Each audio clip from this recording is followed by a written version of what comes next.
AEW Beach Break was a history-making Dynamite. We have a new world champion. Kenny Omega defeated MJF in the main event of this history-making show. We're going to be talking about the new world champion and everything that went down on Beach Break right now on the All Elite Dirt Sheet. This is All Elite Dirt Sheet. Hey! Hey! Hey!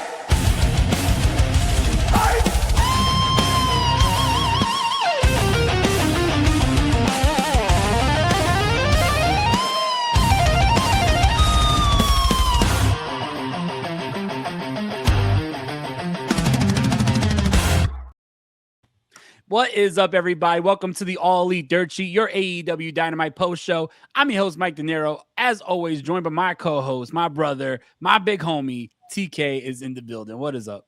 Yo, Dinero, what is good, brother, man? I'm feeling real good today. This week flew by, man. I can't believe it's Thursday already. It was Dynamite time last night, and it was a Dynamite time last night, man. I'm excited to talk about the show. How you doing, brother? I'm doing good, man. I'm definitely excited to talk about the show. But yeah, this week definitely flew by. Like, I felt like it was just the weekend. And then next thing you know, we're already talking about Dynamite. Like, shit, man. Like, time needs to slow down a little bit. But, Right. yo, God, this show was so good, man. So fucking good. I am so excited. If you want, like, let's just get right into it. Like, I'm excited to talk about this. Dude, and just like the show did, they got right into it, man. It was right into it. Man, let's go. Yeah, man, Dynamite Beach Break. So I know that they won, like I believe it was like year one. They used the Bash at the Beach name, and then they had to go to Beach Break because I think WWE like filed trademark on Bash at the Beach because of WCW or some stupid shit. But before we get into the show, I just want to say this felt like WCW Bash at the Beach. The setting was awesome. It reminded me also, do you remember when WCW used to do those like spring break shows and they had like the water all around the ring and they would always throw like a wrestler into the water?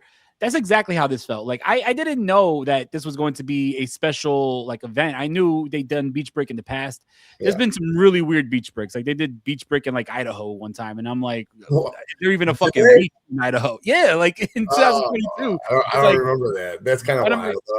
Yeah, and do you remember there was like a scene where it was like Ricky Starks and Powerhouse Hobbs, and it was Dynamite Beach Break, and they had like puffer coats on because it was like freezing in Idaho. I was like, how's this Beach Break? That's awful.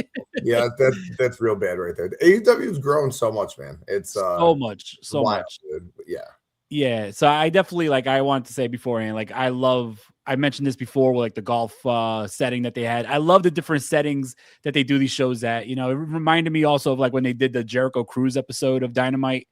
Having it outside is also unique. I always love like those open air outside venues, even though, dude, it was probably like 105 degrees in Florida. Bro, did you see the sweat just fucking oozing off of Kenny in that main event, dude? I was like, I wonder if it's getting hotter as the night goes. And he's even like water. Like, like, I don't blame you, bro. It looks hot. But no, you're right. You're spot on. It was beautiful to watch. There's so many different things like Mercedes sitting up in the lifeguard chair and using the lifeguard chair to do a moonsault off of. And we'll talk about it here momentarily, but the beach, using the sand involved in the match. My buddy texted me during it. He's a casual fan of AEW, but he goes, man, AEW is real cool. He's like, it reminds me a lot of old school WCW with better wrestling. And I was like, that is it, bro. That is exactly what it is. That is like a perfect statement. Yeah. With some like ECW hardcore thrown in there. It's it's awesome, man. I have a quick question. Have you ever played the AEW video game? No, I did not. So in the AEW video game, there's actually a unlockable arena where it's actually on a beach, right? Yeah, and I'll show you pictures after the show, but like you could play on the beach, and I feel like they tried to recreate that setting that they had in the video game because even like the ropes were orange like in the game, and I just loved how that looked in the video game. And I always said if they could make that like happen in real life, that'd be an awesome setting. And that's exactly what they did. So I was really happy with how it looked last night. It was really, really cool. Yeah, it was aesthetically pleasing for sure. Hell yeah, man. But let's get into the show. We start out hot, right? I don't even think we had like an intro song or anything. We just go right backstage. Renee Paquette is interviewing Kenny Omega, and Kenny Omega is saying this is it. This is the moment that he's been working so hard to get to. There is a reason why the Young Bucks aren't here tonight. The only person that is there is Michael Nakazawa, who we haven't seen in a long time in AEW. And I just want to say, before I get into what he said, when I saw Michael Nakazawa had a fucking white towel on his shoulder, I instantly was like, don't tell me that this motherfucker's going to throw in a towel later tonight. I thought they were alluding to that, and I was going to be pissed if that's how they ended it. Because it would have been a poor ending. Yeah. 100%. Throw fucking Nakazawa into the water if that happened. But, dude, I was really scared. But, yeah, he said that he is here. He's focused. Now he's ready for MJF. He wasn't ready the last time. He is 100%. He said it is do or die tonight, and he is here to win the world title. I thought that this was a really fun opening promo by Kenny Omega. Dude, yeah, great promo. It just really set the tone for what tonight was going to be and what that main event was going to be. And I believed every word that Kenny Omega said, man. He spoke with such conviction. I was like, yeah, Kenny. I mean, as if I didn't think Kenny was going to win the belt. I'm like, Kenny's winning the belt tonight, man. Good promo. Good start to the show. Most definitely. And then we get a look into the venue, which is really awesome. I believe it was like some convention that was going on. It was like the Daybreak convention, whatever was going on. And I believe AEW was a part of that. That's why they had like this outside setting. And then it leads to the first matchup, Tommaso Ciampa versus Chris Jericho. I really like this matchup. I like the way, Tommaso Ciampa, he comes out and he goes right back to the entranceway waiting to ambush Chris Jericho. But Jericho's already behind him. And they fight on the they fight in the entranceway. They fight on the sand. They have like a little beach set up with like a bunch of chairs and like you said, like the lifeguard chair, beach balls. And like early on, Jericho suplexed Ciampa onto one of those like beach chairs. And I guess it like sliced his ass, but he was bleeding from like his like upper thigh. It was just a nasty cut. Really good matchup though. Like I expected this matchup to be good. There's been a lot of build towards this match. Some crazy spots in this matchup, though. Tommaso Ciampa dropping Jericho on his head onto the steel steps. I feel like I forgot what move. Like, what's that movie called? It looks like the Angel's Wings that he does. Yeah. It's like a double arm pile driver where you like drops them on their face, like on the stairs, dude. Head first. Man. On the stairs. Jericho became a buddy after that, right? Yeah. Shout out to Jericho for taking bumps like that at this stage of his career. He could be taking it easy. He could, do the Hogan, I'm not, taking a bump at this age type run, but he's not. He's taking some crazy ass bumps. So shout out to him. Yeah, really good matchup though. I feel like they got a good amount of time and the right person went over. I was going to be really pissed if Jericho won this matchup. We need to continue to build Tommaso Ciampa as a main event star, and that's exactly what we did. Tommaso Ciampa defeats Chris Jericho with a heavy knee, exposed knee too, which sounded nasty.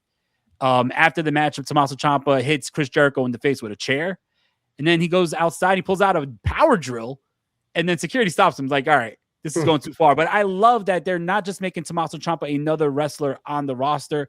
His name is the Psycho Killer. We have to show that psycho side of him. So I like that they're playing into that character. But really good matchup. Big moment for Tommaso Ciampa. Yeah, man. Huge win for Ciampa. Like you said, when he dropped him on his head on the stairs, that was nasty.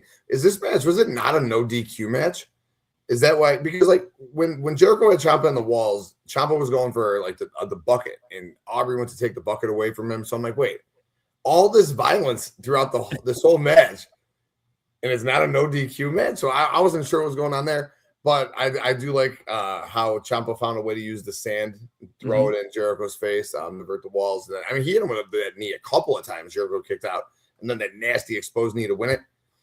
They listen to us. I say it every week because you said the best way for Jericho is to be part-time and just, make his impact feel more significant. So now I think that's how they just wrote him off TV, right? You said have Ciampa get the win, whoop Jericho's ass, beat the shit out of him. Jericho goes away for a little bit. Now, though, my question to you is, as you laid it out perfectly, does Ciampa move on to do something else, or does Jericho come back for All In and they get an All In match, Jericho-Ciampa, where Jericho goes over and gets the win? I definitely think that they will have a rematch at All In. I think that we build towards All In. I hope it's not rushed and set up for redemption. I think you could build this to All In, give Ciampa a big matchup on that show. But I would have Ciampa do something in between, like in the meantime. Trying to figure out like what championship he could go after, or like what feud he could be in for like a little feud. I wouldn't put him against anyone in the Don Callis family because most of the titles are in the Don Callis family now. So I don't know what we do, but I do feel like we have to like kind of separate them and then start it back up in August to get to All In. This way you could build up for a big matchup because Tommaso Ciampa deserves to be on that card in All In. Yeah, he's been killing it. So I think we hold off to All In, but Ciampa definitely needs something else to like sink his teeth in for like the next month or so. Yeah, I'm with you. And it was a real fun match. Like, it was a good way to start the show. Jericho, man, real impressed, dude. He's been throwing down in the ring since he got back. Dude, I forgot where he said it. I think it might have been an interview with Sports Illustrated. He said that this is the most fun he's had in AEW since his return. Since the start of AEW, this is the most fun he's had. Damn. So that's saying a lot, because this is a former champion. He's had faction after faction after faction and in a lot of high profile matches. So shout out to Jericho. He's definitely shown that he's putting in that effort still. This matchup is proof of that for sure. So next up on the show, we have a vignette for the Brawling Birds, who we haven't seen in a while. So I was glad we got a Brawling Birds vignette. Stupidly, Excalibur says that they were in a bar in Clearwater, Florida, even though when you show the inside, like there's like the British flag everywhere and it doesn't look like a British bar at all. It doesn't look like a Florida bar at all, but definitely was cool to see them just like show a little love to the Brawling Birds. I do think that we need to get them back on TV, start building them up, because it's pretty clear that we're going to go with them for a tag title matchup at All In. I think that would be the ideal situation. So you can't have them off TV. We'll talk about Divine Dominion also, because we got to see them later on as well. But definitely cool vignette for the Brawling Birds. And then we got a really cool promo from Ospreay. But do you have anything about the Brawling Birds before we get to the Ospreay promo? Yeah, so I absolutely love the Brawling Birds vignette. It was great to see him on TV. I was thinking to myself while I was watching it, I said, do I want to be at that bar? Because if I was there, like, I would think like I'd want to have a drink with them. But they just whooped like 8 dudes' asses. So like, for no reason. For no reason. No, I mean, maybe they said something to him. Maybe. I don't know. But no, it's good that they're back on TV. And I think how they alluded to each other, that like, I don't remember the exact verbiage that they used, but I think it was they were insinuating that they're better together. They both went off. They veered off on their own. They both did tried singles things, but they're back together doing their thing. And I mean, we talked about this when the show started, when we started doing the dirt sheet like 4 months ago, that this was all leading to the Brawling Birds versus Divine Dominion for the tag titles at All In. It's just going to take a long time to get there. And well, here we are. We're going to start building that up. They're going to be back on TV soon, I'd imagine. I don't know. Maybe you do that Redemption, and then maybe you have Divine Dominion win that match, and then you have the Brawling Birds get the big win at All In. But yeah, it's good that they're back on TV, man. 100% nice to that division for sure. Yeah, no, for sure. I also, like I said, we'll talk about Divine Dominion later on, because I like what they did with them as well. Looks like we're switching everything up in the women's division, which is definitely needed. I do think that we needed like a little reset. So looks like we got that in the Gauntlet, but we'll definitely talk about that. Wait to talk about that. Lots, dude. There's so much good. I think like I'm most excited to talk about what happened coming out of the women's match, because we said the women's division was so like just at a standstill for so long, but right now it's about to pop, dude. And, I'm excited, man. Definitely excited for that. Next, we hear from Will Ospreay. He's being interviewed backstage by Renee, and he says that he's hoping that Kenny Omega beats MJF. He said that all the bullshit that comes along with MJF is what tarnishes his, title reign. It's not just a great wrestler defending his title like we've seen with other wrestlers like Darby Allin and with wrestlers in the past. It's always him bringing in bullshit and shenanigans, and all of a sudden MJF walks into the frame. And I thought that this was awesome, right? So first you had MJF mocking Will Ospreay, which I thought was funny. And then Will Ospreay, he said exactly what he said behind his back. He's going to say to his face. He said, bruv, if you left all the bullshit backstage and you just had good matches, then we would look at you very differently here in AEW. And then you had MJF talk about how he is the best. He said, you were talking about wanting to restore the feeling, and that feeling the whole time was just MJF holding the gold. And then all of a sudden you had Will Ospreay said that he knows 14-year-old girls in Japan who's already better than such a great MJF. Line. Such a awesome great line. He said that if he was to make a list of the top wrestlers in the world, MJF is not even top 50. And then that pissed off MJF to the point that he spits in Will Ospreay's face, right? How much more disrespectful can you get? We've seen this before. I believe it was against Roosh, like before the matchup when they had that backstage promo with Roosh, and like MJF spits in his face, just causing his, I wouldn't even say his opponent in this case, but like the person he's talking to just to be enraged. So we had a big pull apart with MJF and Will Ospreay. When I saw this, I was like, poor Kenny Omega is losing the title. I think that now we're building towards Ospreay and MJF. which was awesome because the opening promo about like 30 minutes before this, I'm like, Kenny Omega's definitely winning his title. Then right after that, it's like Kenny Omega's not going to win this title. So I love how they kept us like, really wondering throughout the show. But I thought that this was just pure cinema. I love everything that they're doing with Ospreay, MJF, and Omega right now. But we'll talk about more in the main event. What this tells me is your prediction of a triple threat at All In. I feel like we're definitely on the road to that triple threat. But what did you think about this promo with MJF and Ospreay? I thought it was awesome, dude. And I thought it was great how Ospreay was getting straight to the point, man. He wasn't fucking around. MJF gets in the picture. He's not fucking around. MJF's right, dude. He's like, Ospreay, who the fuck are you, Will? Bruv, who the fuck are you? Let's be real. You're not world champion. I'm a 3-time world champion. You want the feeling restored? I restored the feeling. I am the feeling in AEW. I am AEW. And I'm like, motherfucking right you are, Max. You are the best in the world, dude. You are the best that company has to offer, dude. Speaks it or does it in the ring, dude. Like, this guy is the 5-tool player, right? Just because he doesn't fucking fly around, man. He can do it all. He can wrestle. He can fucking grapple. He does the ground game, man. He can brawl with you, dude. MJF is so good. And he could fly if he wants to. He could fly. I've seen his MLW matches doing swanton bombs and 450s. Like, see, there you go. It's just MJF is, man, everything that he says he is.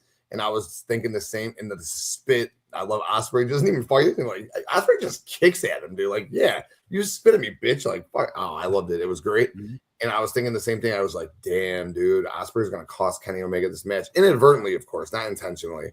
And then, yeah, we'll talk about it. So, yeah, great. This is really good. Really good start to the show. I love the storytelling around the world title again. Every single week, everything that they do with Ospreay, Omega, and MJF has just been must watch. And it's like the moment I saw Ospreay on TV, it was like, all right, lock in, pay attention that something's about to happen. And you see MJF, it's like, all right, I love what they're building towards. It's really awesome.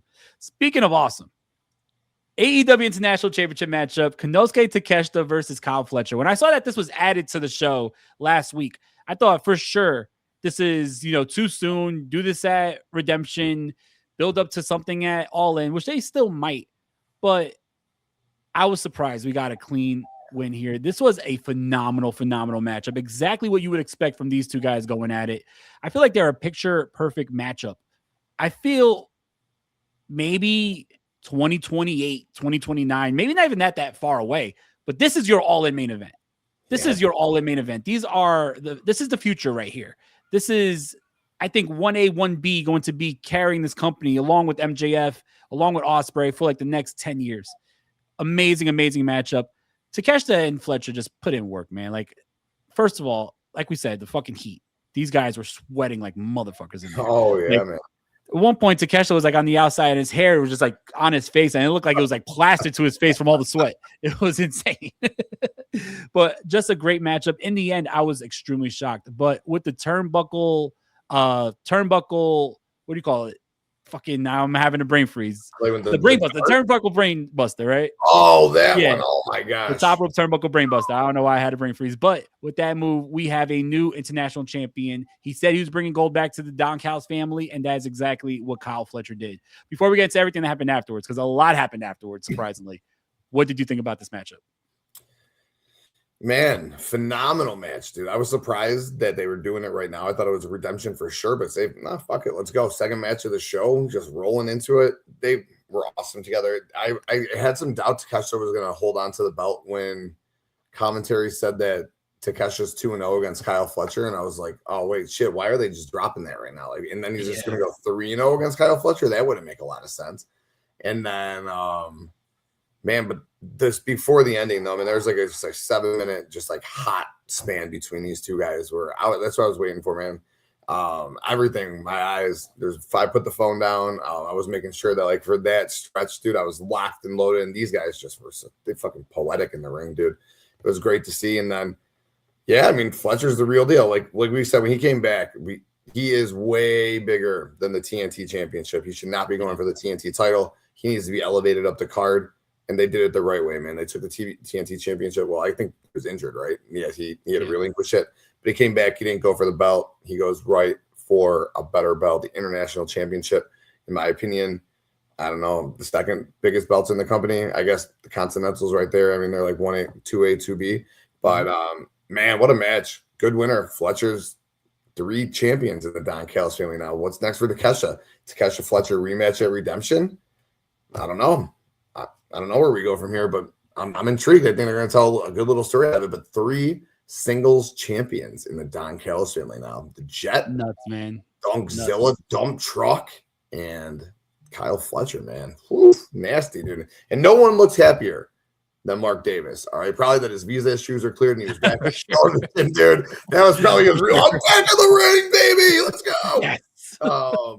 But he looked real excited for his friend. So both of them being singles champions at the same time in AEW is really cool. So, dude, I just had a thought, like, if they're able to hold these titles, if Davis and Fletcher hold this title all the way to All In, even past All In, and if Ospreay wins the world champion at All In, they all came in at the same time. I seen you post the video on the on this day AEW when they all debuted at the same exact time.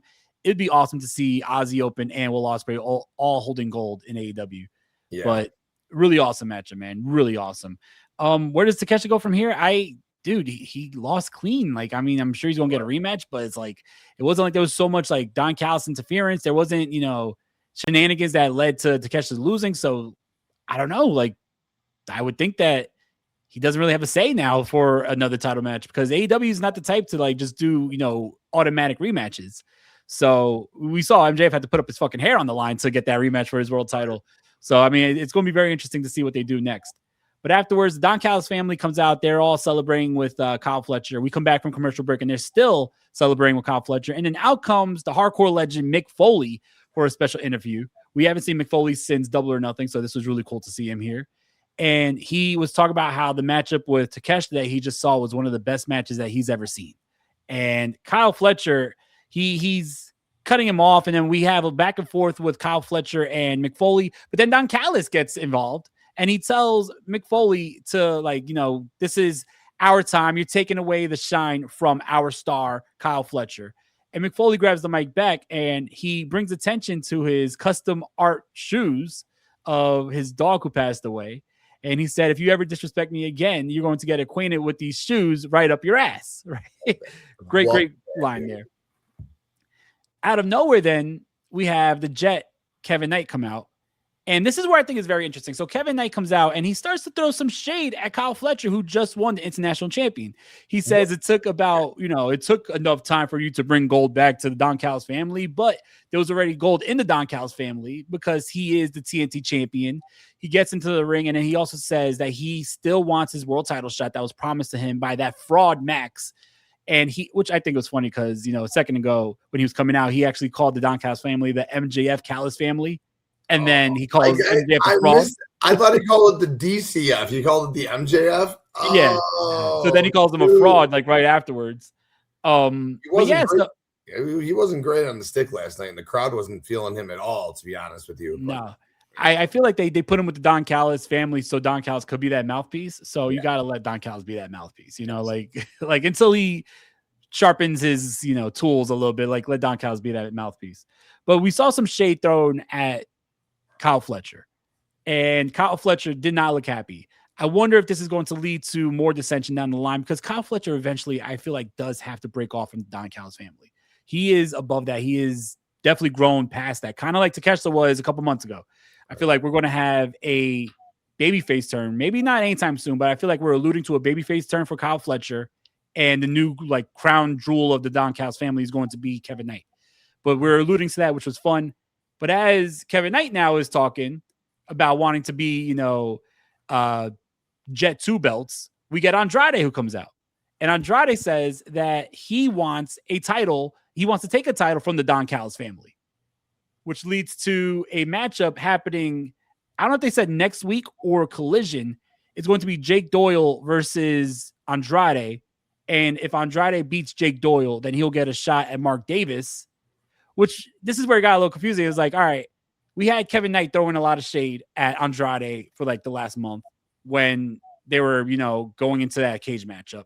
I thought that the matchup would have led to Andrade getting a title shot against Kevin Knight, right. But instead it's against Mark Davis. A lot of moving parts here, which leads to, Andrade getting into a brawl or having them chase him backstage where Darby Allin's ready there with a skateboard. We have a big brawl backstage. Andrade and Darby Allin working together. We have a booby trap set up on the skateboard where it explodes.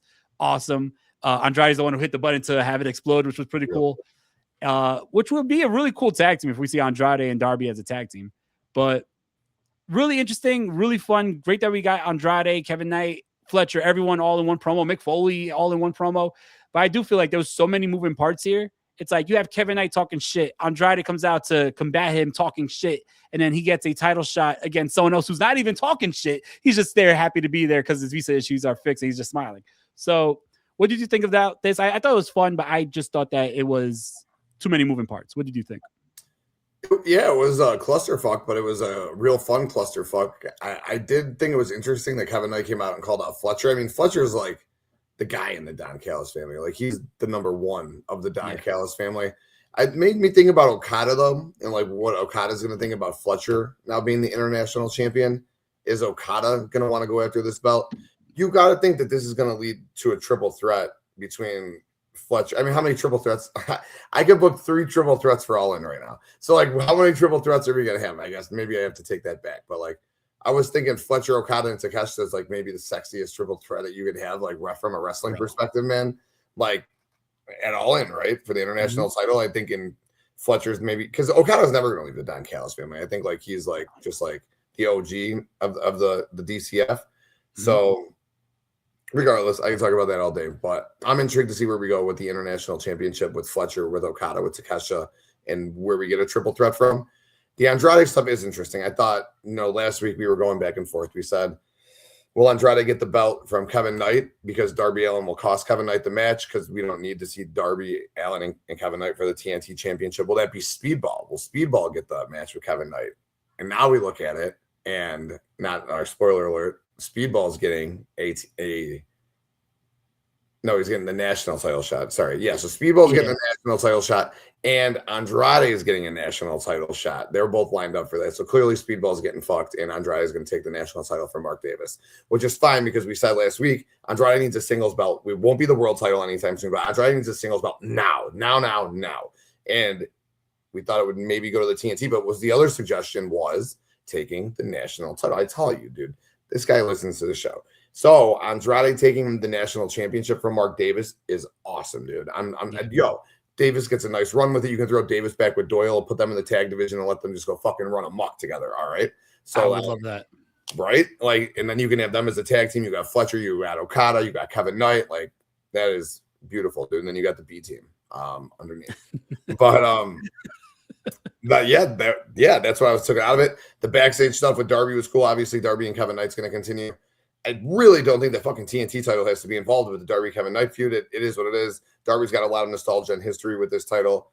What is Darby going to beat Kevin Knight in a casket match at All In to win the TNT championship? I mean, I don't think it needs the title. I definitely think we get to the casket match, but it does not need the title for sure.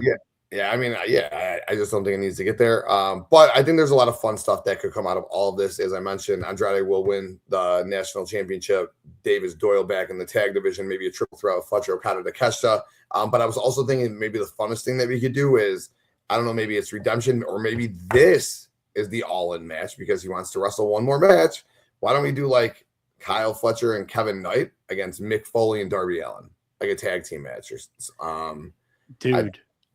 I think like that's the best way to get Mick Foley. Mick Foley can't do a singles match, dude. So have him. Who better? Darby took care of Sting. Darby and Foley team up, dude. Take on Fletcher and Knight. I think would be the proper pair there because Fletcher's a huge deal. So Fletcher and Foley, and then you have the Knight and Darby thing continues. And yeah, man, I think you do that at All In probably, and maybe you do Okada Takeshita separate one more time. I don't know. But yeah, that would be awesome. That would be so awesome. And I know, dude, I keep on mentioning like all these like interviews that I see. I don't remember the source, but I knew like about a week ago, I read that Darby Allin was asked like, would he like a dream match up against Mick Foley? And he said, more than a dream match with Mick Foley, I would love to team with Mick Foley. So that would be perfect. That would be absolutely perfect. Yeah. Man, think about Darby being in a team with Sting and then being in a team with Mick Foley. Like the legends choose Darby. So for anyone who says Darby's not legit, like if the legends choose to team up with this guy, then you can shut the fuck up. MJF said Darby Allin's the greatest world champion in AEW history, and he's the biggest motherfucking conceited prick in the world. So if MJF is staying that in or out of character, that has got to tell you something. 100%. Like I definitely like that idea of going the tag team route. I don't want to see Mick Foley no one-on-one, right? If he does come back, no one-on-one. I know he said that he had this dream that he did a flying elbow off of a production truck onto a car, like onto like his opponent. And that's what he wants, like his final giant bump to be in wrestling. I think you're fucking crazy if you're doing that at this stage of your career. Like, God willing, you get up after that, because like the guy's already like moving pretty gingerly like to the ring now. But if they do go that route, then how about you let Darby do the coffin drop off of the fucking production truck to the car, and you could stay down there holding the guy onto the car, because that's too dangerous, way too dangerous. Speaking of tag teams, though, next up we have the Workhorsemen, which I always thought was a pretty cool tag team, versus the team of Will Ospreay and Jon Moxley, keeping that momentum strong, keeping that, you know, front and center, that whole relationship between Jon Moxley and Will Ospreay. Because earlier in the show, and then later on in the show, we see a lot of Ospreay by himself. So really cool to see that we're still working with the Death Riders, especially now that I think he did accept, I don't think he officially said it, but he did accept that spot in the Death Riders. So Mox and Ospreay, they make quick work of the Workhorsemen, but this was a pretty fun matchup. I love the, what was it? The Styles Clash, and was Mox doing a pile driver or the Death Rider DDT? Like, I forgot, he did one of them, but they did like the move together to get the victory. Yeah, I think it was a pile driver that time. Yeah. Yeah, really, really awesome matchup. Cool to see Ospreay and Jon Moxley continuing to win these tag team matches. Yeah, I love the ending, dude. I love the Death Rider into the Hidden Blade on JD Drake, dude.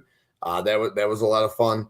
I like the Workhorsemen a lot. I've seen him at a bunch of indie shows in Chicago. I'm a big fan of JD Drake, dude. I think he's a tremendous worker for a guy his size, man. He really, really moves around well. And the match got like 5-6 minutes, so it's not like it was a quick squash match. They let the Workhorsemen work a little bit, which was nice. But yeah, man, the match was quick, got to the point. Continue to forge that relationship between Ospreay and the Death Riders, or Ospreay the Death Rider. And I'm just curious where we get Ospreay, the Death Riders, and the Dogs with this whole Bang Bang Gang thing. And like I don't think we've spoken on air since what happened on Collision, but if you notice the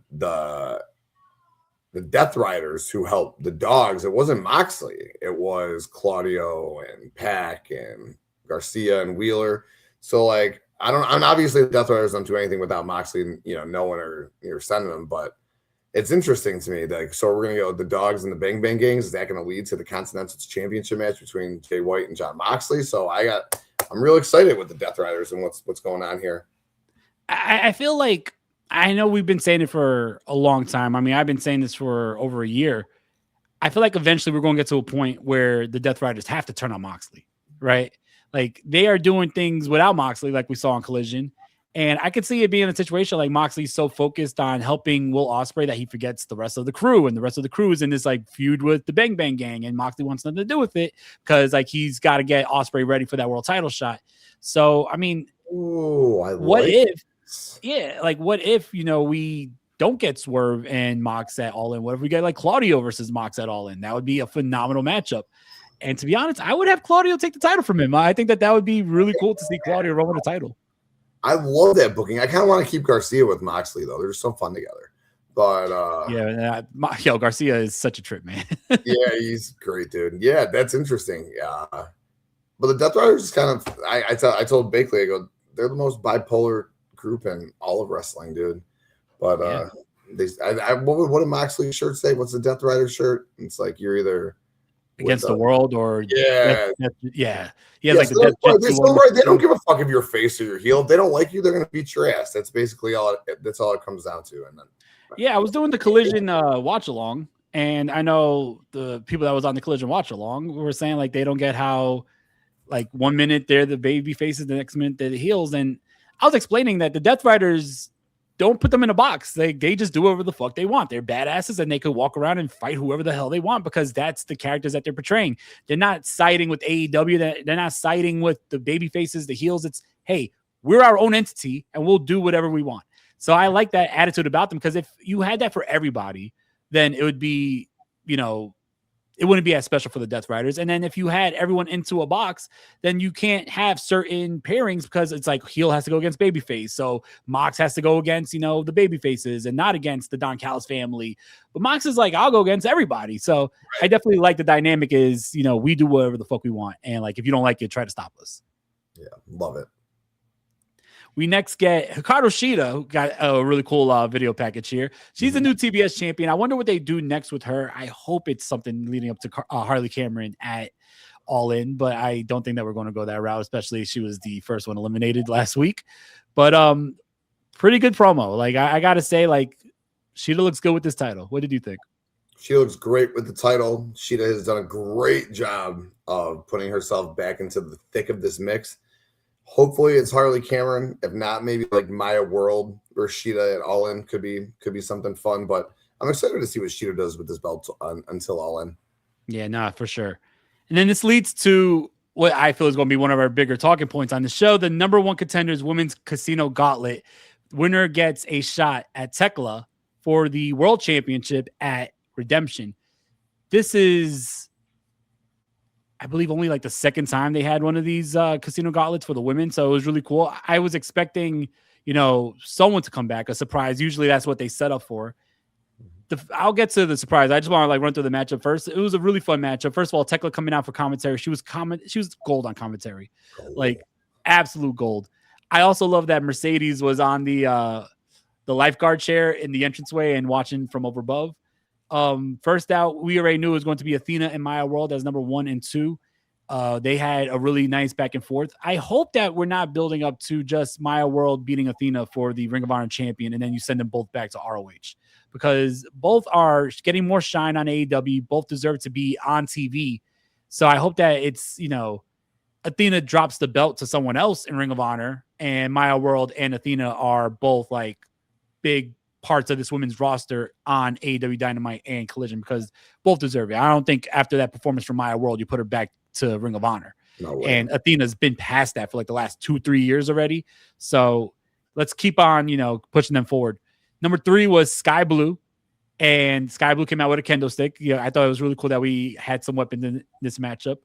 Number 4 was Mina Shirakawa, which was pretty cool. I love this Casino Battle Royal too, because we have, different intervals. Like it's so unpredictable when the next person's coming out. You could pin somebody. If Maya World pinned Athena, say, like there ain't no entrance number 3. Like this is the Casino Battle Royal ended in the first like 2 people, which is an interesting concept. We get Rena from Stardom. And I thought that this was going to be a way to have a Stardom wrestler win the matchup and then go against Thekla at Redemption. But quickly that was thrown out the window when Thekla was saying she actually likes Rena because they're in the same stable in Stardom. So that was like, all right, well, it's not going to be Rena.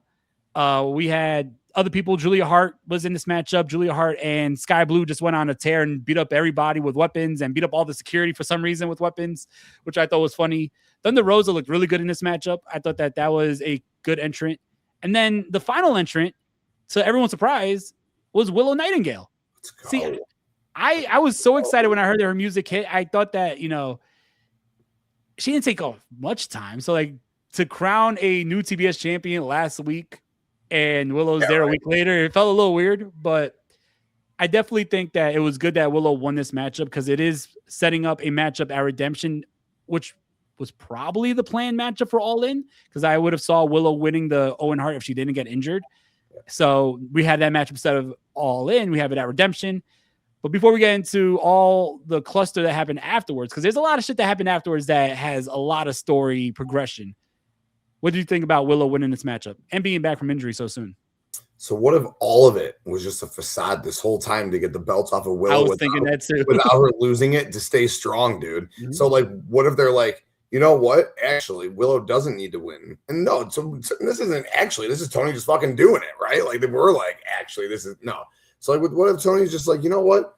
I'm going to put Willow in this tournament, but instead I'm going to take Willow out and make a surprise entrance, which will be Mercedes. Yes, that works in Willow. That way, Willow doesn't have to lose the TBS championship to anybody. We can just do a tournament, a survival of the fittest. And we can have 6 awesome matches leading to 1 awesome match, plus a tournament with a surprise of Mercedes. And we get Athena on a pay-per-view. Okay, now we're cooking. And then what can we do with Willow? Bring her back as a surprise on the biggest Dynamite that we're doing of the year and have her win. And then take her to the title match. Dude, it is. I don't know if he set it up that way. I don't know if she was actually injured. I don't know. We're not there.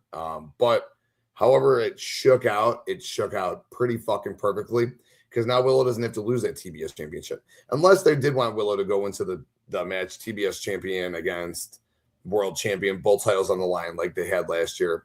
But however it worked out, I think it worked out very, very well in their favor. I was so surprised when I was standing there. I was like walking around my kitchen and then I heard Willow's music and I was just like, no fucking way, dude.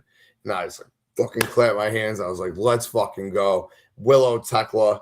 And I was like, damn, Tekla's not going to be the world champ heading into All In. I was like, that's some bullshit. She's done a great job with this belt. What are we going to get? Willow versus Mercedes again. Didn't Willow just beat Mercedes? But regardless, I'm real excited. And I'm real excited because I don't know what's going to happen. Thekla could easily go over Willow by cheating or something. And Willow saying this is bullshit. I want my match. Or Willow can get the win. And then we have the same way that we're setting up the men's world championship match. And we get a triple threat between Mercedes, Thekla, and Willow, which would be pretty awesome. Or we just go to the Willow Mercedes thing. But I mean, if you're going to crown Willow world champion, don't you want to crown her world champion at the biggest show of the year the same way they're doing Osprey? Don't you want to do that for Willow at All In? So I don't think they're going that route. Like, you think she's going to lose? Yeah, dude, I think she's going to lose. So this is what I'm talking about. Like, they just reset everything. Like, after this matchup, one, it was really cool to see her win, right? But what did we talk about? We don't have no challengers for Divine Dominion, right? So after this matchup, we set up new challenges for Divine Dominion. And we also talked about how Megan Bayne and Lena Cross are like trapped in this whole thing because they're heels and there's no other babyface tag teams to wrestle with. So after the matchup, Thekla is in the ring with Willow. Mercedes comes into the ring and nails Thekla and Willow with the Owen Hart title. So that could lead to a triple threat, or it could just show that, Mercedes is ready to take out any of them. But then on the entranceway, we see Divine Dominion taking out the Sisters of Sin, which sets up their next challengers, which I remember saying that would be a great tag team for them to go against, but who turns heel, who turns babyface? Right. Maybe, as strange as this sounds, right? But with Mercedes taking out Thekla, with the Sisters of Sin being taken out by the Divine Dominion, is it possible that we have a bit of a babyface turn here leading into All In where Thekla is going to go against a heel Mercedes? Because I think, honestly, I love Willow. I'm glad that she's back. The much bigger matchup right now with the way Tekla's been running the women's division is Thekla versus Mercedes, right? I think that we have a babyface Thekla, a babyface Sisters of Sin going against a heel Divine Dominion, babyface Thekla going against a heel Mercedes. And what you do with Willow, maybe Willow goes after the title that she never lost. She goes against Hikaru Shida at the All In. I think that it was very telling how all of a sudden, you have Divine Dominion's next challenger set up. You have Tekla's next challenger set up. You have Mercedes, who's ready for whoever wins or whoever walks out that matchup. I love how they did a quick little reset all within like the span of 2 minutes. And now I'm also very intrigued with Divine Dominion's alliance with Mercedes. Like, is that going to be like a trios team that we see going forward? Is there an alliance there? Is it going to be a faction? Or is it just like hired guns to take out the Sisters of Sin at this moment? Well, whatever it is, I'm very intrigued. I also, to go back to what you were saying about, was this the plan all along with Willow? I was thinking, before we even knew about the Owen Hart tournament, before we even knew who was in that matchup, didn't we say, like, when we first started the show, it's probably going to be Mercedes getting a title shot when she returns? Yep. So I mean, where would you fit Mercedes? She was not injured. You would have to think that she would have had to come back for All In. Where would you have fit Mercedes? So I feel like you had to do it that route. So Mercedes coming in for like the fake injury. Hopefully it wasn't fake because that sounds horrible by saying that. Right. But coming in for the fake injury, being the wild card, winning the matchup, you still have Willow getting a title shot at All In as well. I think that it's all starting to make sense. Yeah, man. That is really intriguing. I didn't really think that the Sisters of Sin would go face, or the Triangle of Madness would go face after last night, but thinking about it, they would be a lot of fun as face team. And Thekla's hilarious, dude. Like she was talking about, like she just got back from she loves the casino. Last time she was at the casino, she won $10,000, and she had strippers all over, and she's sitting out there sipping her drink. Like I think people could get behind her. And who doesn't love Julia Hart and Sky Blue? Like the people want to cheer for them. So and they have never been faces together. So if you switch them to the babyface role, I think that could go over really well. Damn, I mean, Mercedes should be crowned as well. I mean, just like Osprey, like when's Mercedes gonna get the fucking world title? Mercedes could have walked in and got the world championship. She's been here 100%. For like 2 years, right? Like at what point does she get the world title? So I'm not opposed to Willow just not getting the win and Willow being a really nice, filler to get there. But I don't know. That feels like I feel like he's going to want to put Willow in this match, man. I don't know. I think that maybe we don't get the men's championship as a triple threat. Maybe we get the women's championship as a triple threat. But again, just like the men, I'm really excited now moving forward because there's lots of different directions that we can go. And it's just really good storytelling by him. And like you said, with the Divine Dominion, I'm intrigued to see what they're going to do. I'm intrigued to see if they do, like stay as Mercedes like muscle, because that would be real intriguing. Like Mercedes with those two beasts behind her. I mean, I think that's huge for her. And then you could feud this all the way to All In, and then you could even have have Sheeta take out Harley Cameron, and Willow can make the save on Sheeta, and then that sets up another title match. But yeah, man, I'm intrigued. The women's division is, I mean, without Toni Storm, it's as ready and healthy as it's going to be, and you got the Brawling Birds back, and you got Willow back now. It's loaded. Let's see what he cooks up for the next 2 pay-per-views. 100%. You know what the bigger picture also is? If you put Divine Dominion with Mercedes, what have we been saying? Divine Dominion needs to be on TV. That would get Divine Dominion on TV. So I would love that. Oh yes, absolutely. Hell yeah. So next up we have a video package for Jack Perry, who announces that he's officially re-signed with AEW. I know that there's been a lot of speculation of Jack Perry is leaving the company because his contract was up. I didn't think that there was any, question that he was going to leave the company. Look who's the champion on the other. You were there. You were there. First of all, like, we had a good time. I'm sure. Oh man, I took my 5-year-old to his first show. We were sitting on the floor. We were right by the stage, dude. It was just and listen, I wasn't very excited to go because I haven't been to a WWE show and well, I guess I was there a couple of years ago when The Rock was there. I got a couple real cool surprises the last 2 times I went. The Rock came, which was a total surprise, and then man, CM Punk winning the world title. I wasn't even booked for this show, and he gets all of a sudden Cody Rhodes isn't wrestling, and all of a sudden it's like, oh, who's gonna fill in? Well, obviously we know who's gonna fill in. It's all like, holy shit, I think CM Punk's gonna win the world title tonight. And wow, it was awesome. It really was. But seeing my kid's face the whole time, and I was so proud of him because he understood the CM Punk chant. He gets it. And he started a CM Punk chant during the match himself. He's like CM Punk. And then I followed up, and then that kid next to me followed up, and then the section, and then it was like, man, I was so proud of him. But no, just seeing his face the whole time, just light up, man, it was a real cool experience, dude. That's awesome, man. I thought for a second it was going to be Sami Zayn versus Colt Cabana, but no. Yo, and bro, the best news, because I've been asking for this all fucking year, because it's crazy to think that we're in July already and they have not been here. But guess what's in Chicago coming up soon?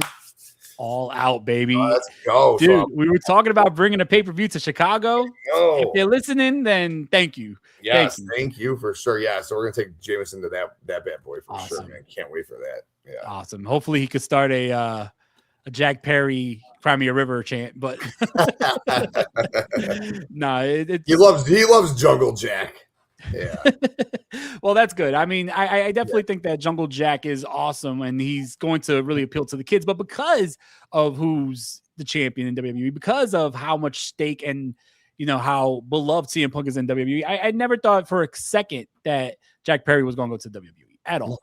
I thought that all the speculation of, would he be blocked from going to WWE? I'm like, he's not even fucking going. Like, the guy is going to re-sign with AEW, and they made it official here on the show. Showed the video package of, him and his history in AEW and then re-signing, which I think is cool because he does definitely have a home in AEW. And lately he's been growing a lot on me, so I'm glad to see him, re-sign here.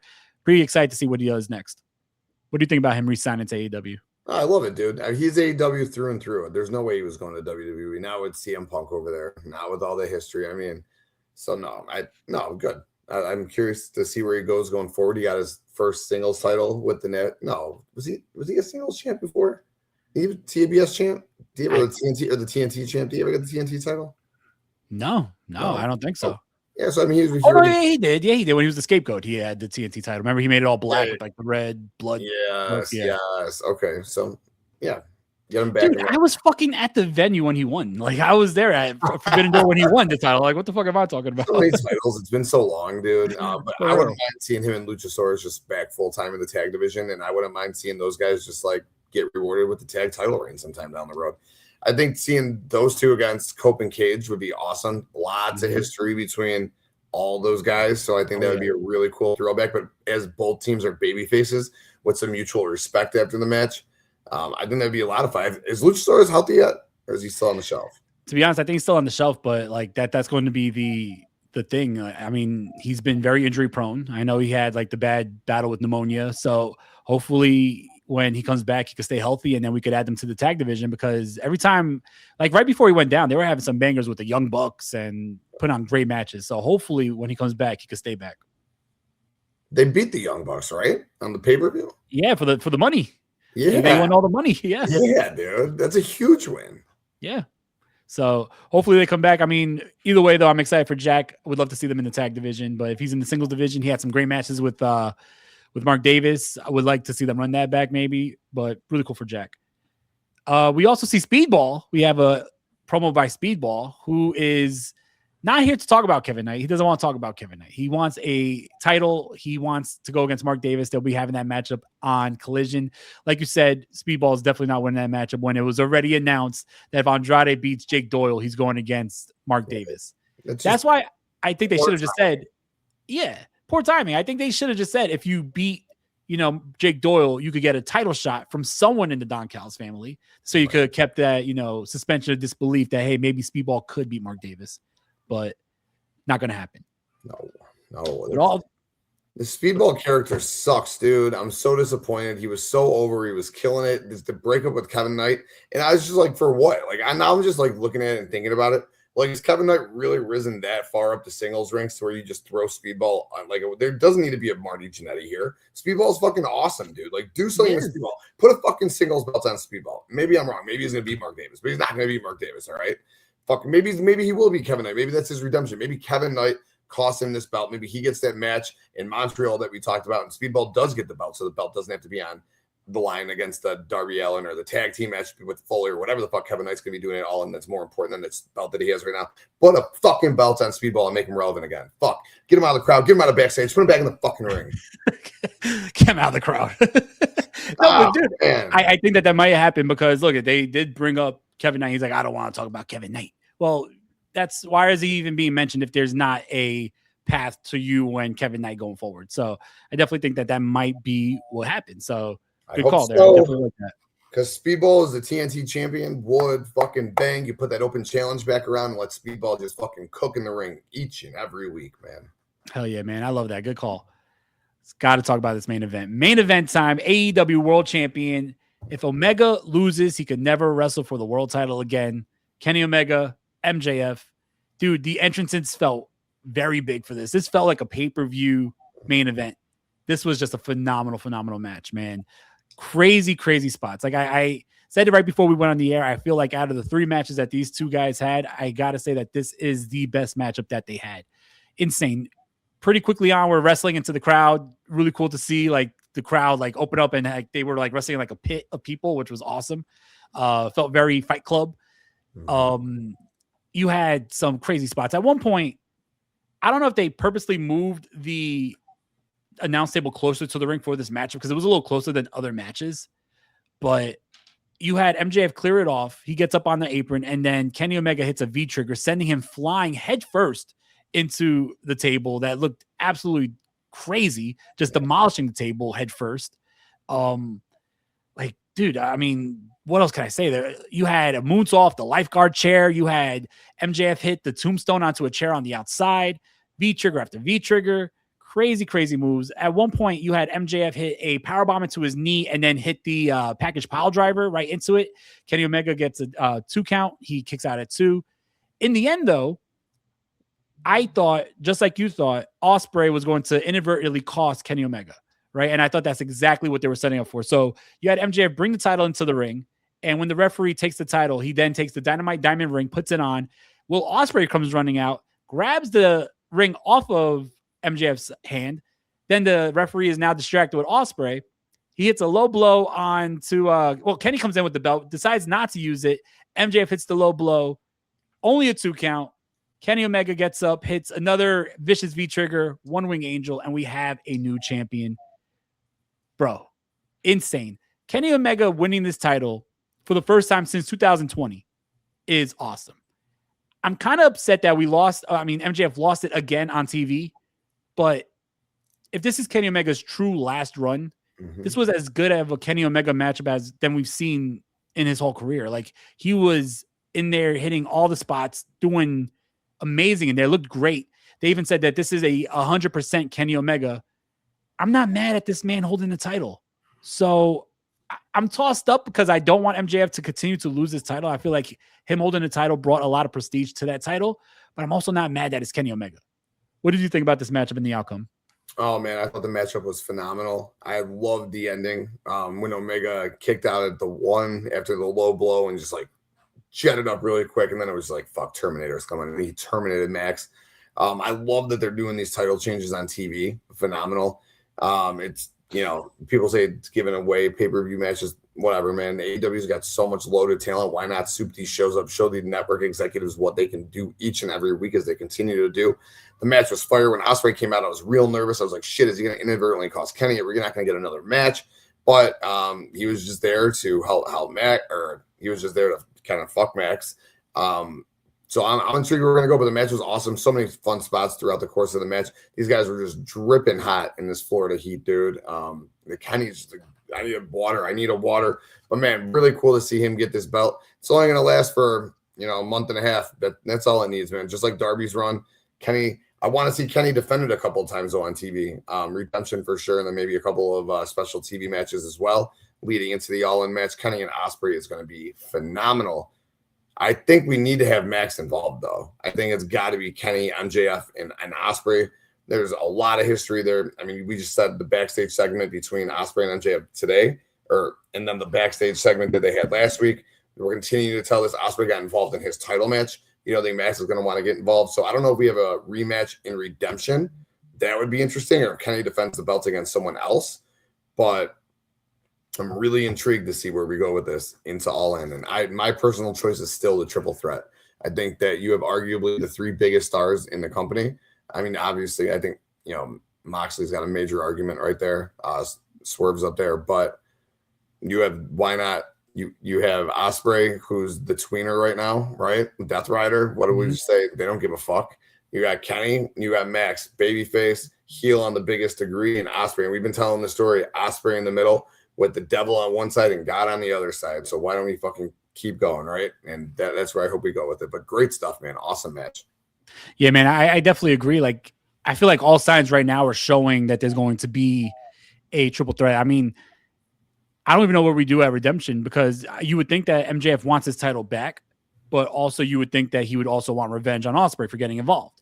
So do you go Ospreay MJF at Redemption, and then something happens in that matchup that leads to MJF winning? Like, maybe it's a thing of like, hey, it's Ospreay putting that main event on the line at Redemption against MJF, and then something happens in that matchup where there's no clear finish, and then they both get the matchup at All In. But I think 100% there has to be a triple threat, right? Also, it was very telling because Excalibur mentioned, because they put up the graphic on the screen of All In, Kenny Omega versus Will Ospreay, and Excalibur says, as of right now, our main event for All In stands as Ospreay versus Kenny. Not the official main event for All In is going to be Kenny versus Ospreay as of right now, which means I think that they're alluding to that this is not the matchup that we're getting at All In. 100% with everything that we've seen the last couple of weeks, like you said, we're getting that triple threat. I feel that it's like a shoo-in. So yeah, it's gonna be interesting to see what they do at Redemption. Ooh, yeah, I like that though. Do Ospreay and MJF for the Owen Hart Cup, probably in the main event of Redemption, and then you can have Kenny defend the belts against like John Moxley. That would be crazy. Then who needs All In if we're just doing those matches, right? Dude, if you did Moxley versus Kenny, I mean, first of all, why wouldn't Moxley be a contender for the title? I mean, he's won every big matchup in the last 2 years, so he could just say, "Hey, I want a title shot," right? You could do. He doesn't have to put the Continental title on the line, so it could just be for the World Champion, and then it could be that extra wrinkle in the next couple of weeks of, wait a minute, if John Moxley wins, then we get Moxley versus Ospreay. We've been seeing them tag team at All In, even though that's not going to happen. Like you could just have like that extra, like, oh shit, this is a whole different side to the story. So I think that would be a cool little thing. Ospreay versus MJF, and then Mox versus Omega at Redemption. That'd be fun for sure. Yeah, we also saw, not to cut you off, but we also saw Mox, interrupt Omega right before, like, what was it, like a month ago in the trainer's room? He was like, oh, we all got skeletons in our closet, right? So it's like, there's something there. There's something there. Oh, that would be real interesting. Yeah, I'm curious what Mox is going to get it all in. But yeah, man, I think I'm really excited for next week's Dynamite and to see the stories that they're going to tell leading into Redemption, leading into All In. It's going to be a real exciting 2 months for AEW. Hell yeah, man. It's going to be very exciting. So with that being said, this was a very exciting show. What is your ratings out of 5? Yeah, it's a 5 out of 5. It's a great show, man.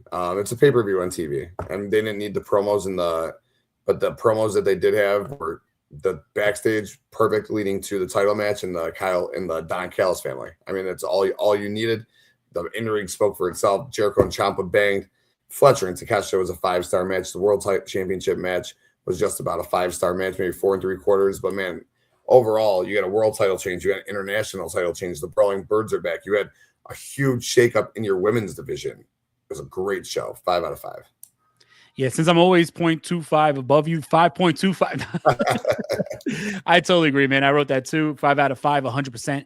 I feel like this was every bit as good as the pay-per-views we've been seeing and saying, oh, this is the greatest shit ever. They're on such a hot run. This show was every bit as good. If this was commercial-free and on a Sunday, we would look at this 2 hours and be like, that was one of the best pay-per-views AEW put on, right? So I got to give it a 5 out of 5. Amazing show. Congratulations to Fletcher and Omega to be holding gold now. But I think that not only did we have a great pay-per-view quality show, we also set the table for a very compelling next 2 or a month and a half for the next, 2 pay-per-views. So that being said, great shit last night by AEW. Yes, sir. Yes, sir, man. Can't wait. I didn't see anything for Collision this week, so I'm well, sure. Just the Speedball and David matchup, and that's the only thing I think they signed. So yeah, it'll be fun. But yeah, I mean, I got nothing else. I'm just very excited for everything that AEW is doing right now. Like, they have not had a miss in like the last 2-3 months. Like, everything's been so good. Yeah, dude, I'm just excited to be an AEW fan. There's a lot of people who are still hating on the product. I don't get it. I don't get what they watch. They watch something different. I try to just ignore them. Sometimes I get I go a little bit, but I don't know what they're watching. It's definitely the best wrestling product on television. 100%. AWE is not AEW, people. Like, you're watching a different show. Like, it's not AEW. You're watching AWE from like Idaho or some shit. But I don't know why I have it out for Idaho today. I've been talking shit about Idaho. Yeah, Idaho did something to me today, bro. No, but with that being said, man, do you have anything else for the week? No, man, this was it, brother. What about you? We got Wrestling DeLorean live tomorrow. Should be fun. Going to be talking about the big surprise CM Punk win. Some other stuff that we're going to be talking about. I'm going to be talking about Dark Side of the Ring. We had a really good one. I believe they showed 2 episodes on the first week. So episodes 1 and 2 about the rise and fall of TNA. It's going to go perfectly with our TNA countdown that we did last week. So that should be fun. But that's about it. I am very, very excited for next week, though, because there is a lot coming up next week. Oh, dude, stoked. Cannot wait for the Dynamite next week. Can't wait for Collision. Can't wait to see where these stories go. It's World Championship, TBS Championship, or the Women's Championship, the TBS Championship, the International Championship, man. So many belts, so much fun. I'm stoked, man, for sure. Hell yeah, man. There's a lot going on, and it's so exciting. But with that being said, thank you so much for everybody who tuned in, everybody who liked the video, subscribe to the channel. We appreciate you all. Follow us on TikTok at All Elite Dirt Sheet. And on this day at AEW, awesome page. I love the run down memory lane, the trip down memory lane. I don't even know what the saying is, but I love going down memory lane and seeing all the classic AEW moments. So shout out to that channel. Honestly, this has always been a blast. Thank you so much for, doing this again. Great show today. And we'll catch you guys next week with a new episode the All Elite Dirt Sheet.